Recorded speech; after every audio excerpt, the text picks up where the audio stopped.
মামলা হামলায় জর্জরিত মুলাদি নাজিরপুর বিএনপি, ক্ষোভে ফুঁসছে মাঠের কর্মীরা। বরিশালের মুলাদি নাজিরপুর আসনে বিএনপির ভেতরে ভেতরে চলছে অঘোষিত যুদ্ধ।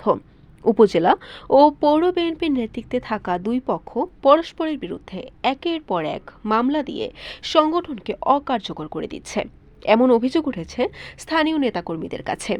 তারা বলছেন, মামলা হামলা ও হয়রানির কারণে সাধারণ কর্মীরাও আজ নিরাপত্তাহীনতায় ভুগছেন, কেউ মাঠে নামতে সাহস পাচ্ছেন না।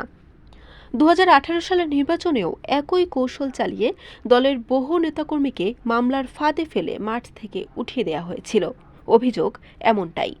এবারও ২০২৫ জাতীয় নির্বাচন সামনে রেখে একই ধরনের চক্র আবারও সক্রিয় হয়ে উঠেছে বলে স্থানীয় বিএনপি নেতাদের আশঙ্কা।